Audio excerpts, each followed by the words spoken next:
personally more of an advocate of thinking like, okay, well, how do I try to work smart and try to be diversified? Because at any moment there could be some sort of change that we cannot control, and all of a sudden, like, oh, your Twitch sub's gone, or oh, all of a sudden Twitch is gone, Amazon got rid of Twitch. You could be making money while you're sleeping, if you handle it right. 100%. But it's kind of bad when we're kind of at like a middle ground, because it's like I have the fucking heroin needle in my arm.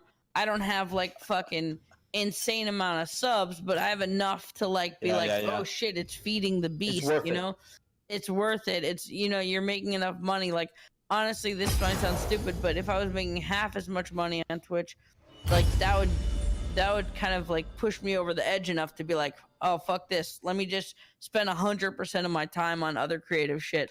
But I have the tap in there now that I'm like, oh, like I keep going back, because it's like, oh well, it's still pretty good money, and it's really not that hard. You just kind of like walk around, eat some sushi, fucking talk to people.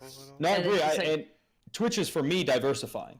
You know what I mean? Because me and Gutex know each other personally, and I've already spent 10 years building a career, whatever it might be, and so I have a little bit of a luxury to build another platform, or hopefully entertain some people. Where I agree, if you're little Timmy and you've never done anything in your life, and you're not even working at Starbucks, and now you're like, I'm going to be the next big streamer, yeah, you should probably get a reality check. But Gutex, you and I are kind of similar positions, where we have our hands in a couple different things. Andy, you too, I'd imagine, bro. I don't know how much of your personal life now, but you've done a lot in your career. I'd imagine you have your hand in a couple honeypots. You can kind of justify spending some time on here, and at least continue it as a side gig.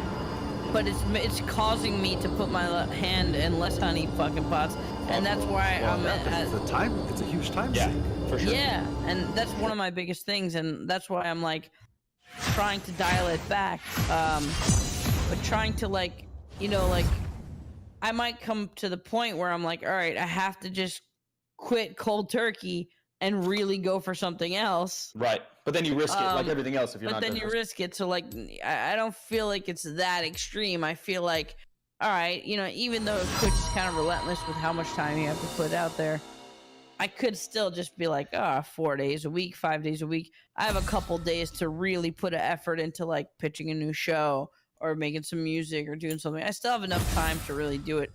I just have to motivate myself to try to do a bunch of things at once, which is, if I don't do it, it's my own fault. I mean, if you took one, if you were streaming 5 days a week and then you cut it down to 4, that was that one extra day out of the week that you could be working on your improv pilot with your boy Gutex that's volunteering to sign me up.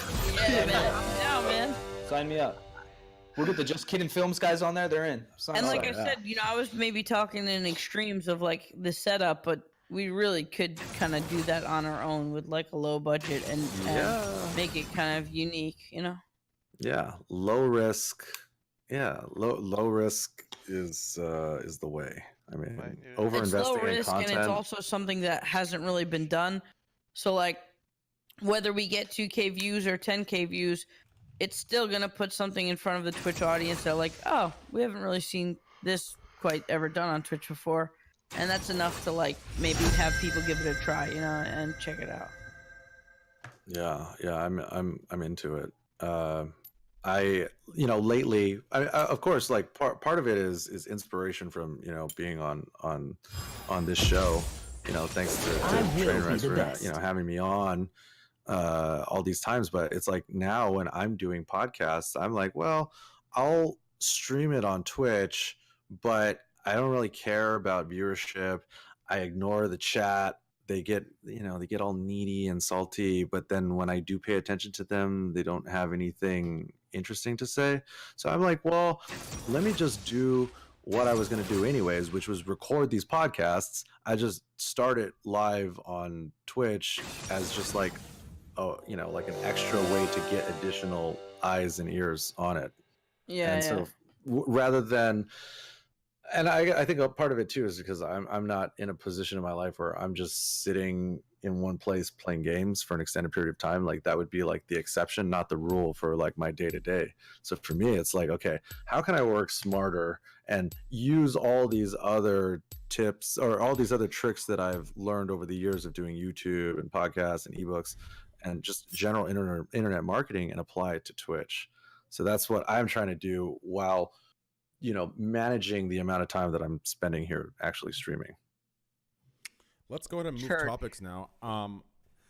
I really think we're beating a dead horse on this topic a little bit, just a little bit. I mean, I think all of us agree with what we're saying. I think a lot of people also agree. I think just some people, it gets misconstrued to what we're actually talking about. No one here is complaining about the work put in. There's pros and cons to streaming, and I think the pros heavily outweigh the cons. There are things that people don't notice or realize when they're a viewer, but that's something that, we have to take an L for, because the other things are amazing. We're blessed and we're very happy to be where we are. So I want to make that very clear. Now to move on to the next topic. There has been a ridiculous, 2 stories that have been a little ridiculous in my eyes. One of them, there has been new evidence that has come to light, and this kind of goes into the topic I brought up, I think a month and a half ago. That was, it was talking, I was referring to the situation that happened to me on Twitch. Of false accusations and false allegations, and how it ruins the credibility of actual victims, and it's a big issue. Recently, Johnny Depp was going through a situation where his ex-wife said that he abused her. And now new evidence has come to light. He has presented new evidence, police reports,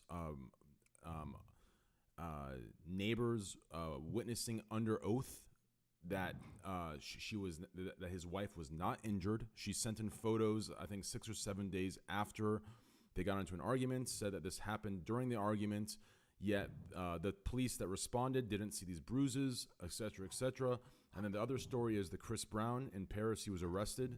There was a woman that is not named publicly. She accused him of raping her, and evidence has also come to light on that.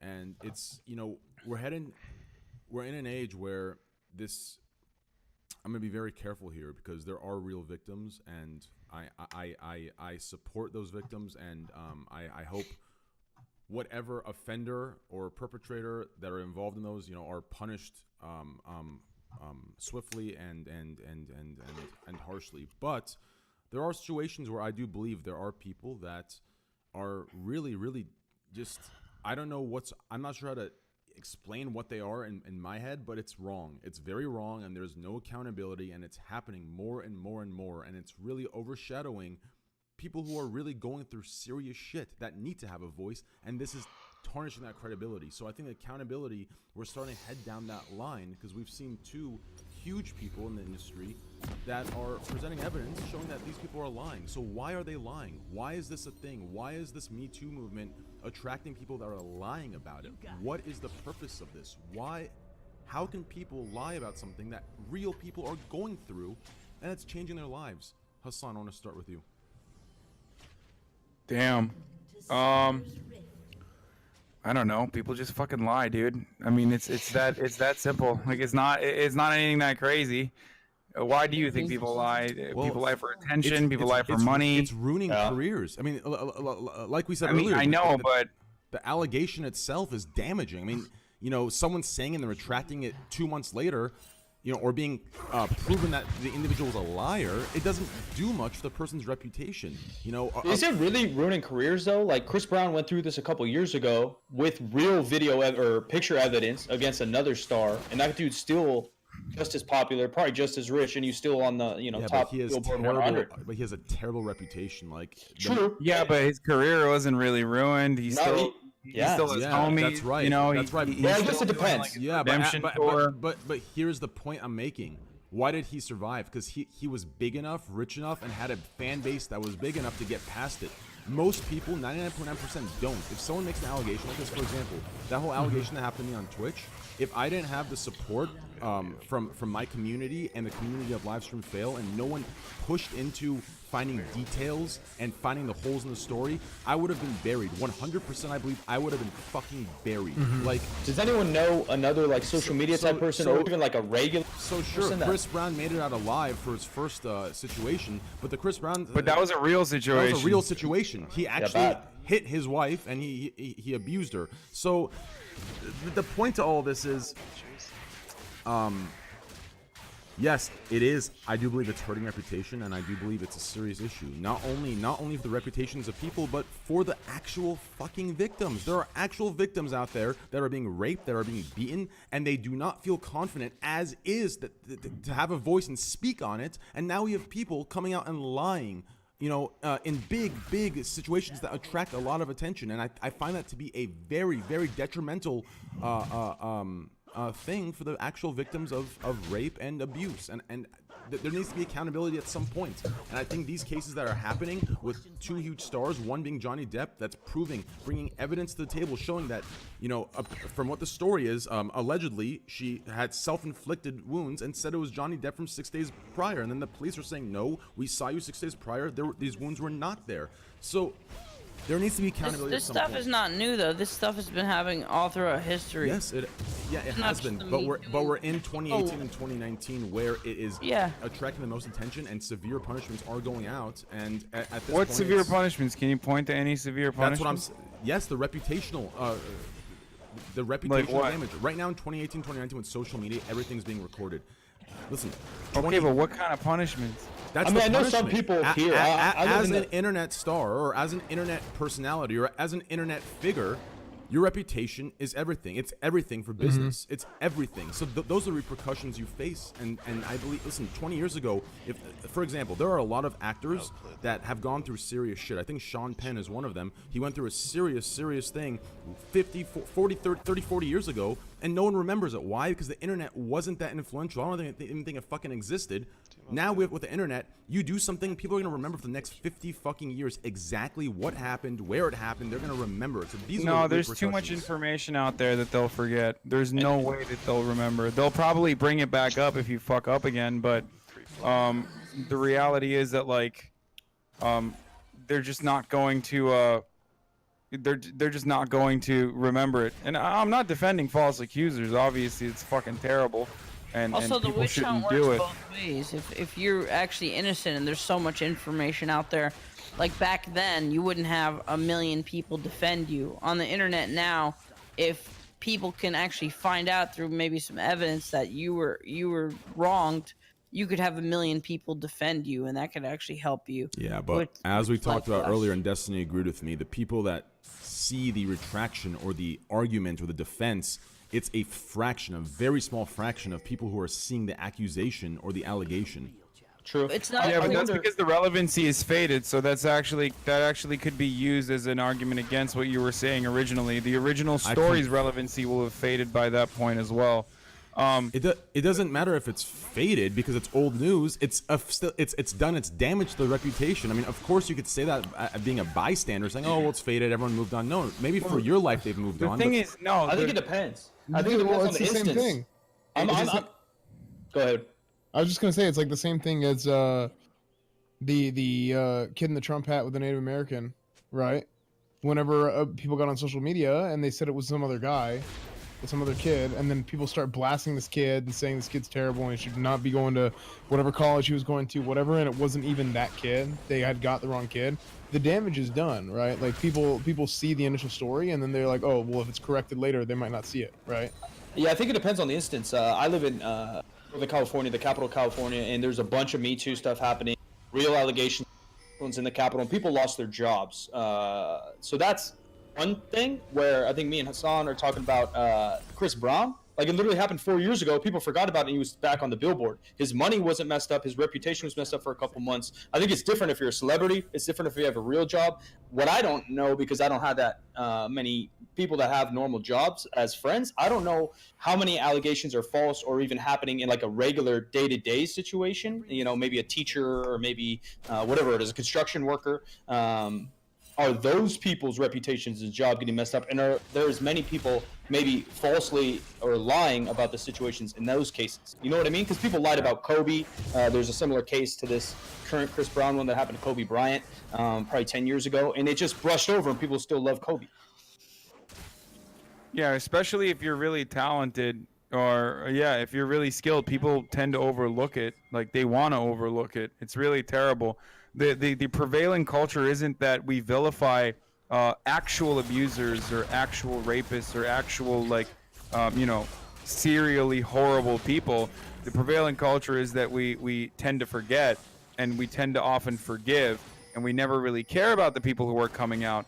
And as a matter of fact, one of the best cases, like one of the best examples of this, is what happened with Brett Kavanaugh. I mean, Christine Blasey Ford had a credible accusation, and she had no other reason to come out and like say this, and her life is completely fucking ruined. She has had to change her destination 4 times. She can't go back to her job. People are still fucking threatening her life. She has to pay for security probably for the rest of her life, whereas Brett Kavanaugh is sitting on the Supreme Court. So the attitude and the culture oftentimes protects the system absolutely protects the abuser rather than the victim. So I don't really agree with that as far as like people who have their lives ruined over accusations. It's not necessarily the case. What do you think about a regular like school teacher or something though? No, like I've never heard of that instance. I think that's the point. I actually agree with you, Hassan. Before 2018, what you're saying, I agree with you completely. But in 2018 and the start of 2019, I don't think that it sides with the abuser at all. At all. I mean, like I said, people are coming up with no evidence and saying something, and it's sticking. Do you understand? So maybe, sure, 2017, 2016, 2015, and before that, yeah, it sided with the abuser, which is wrong.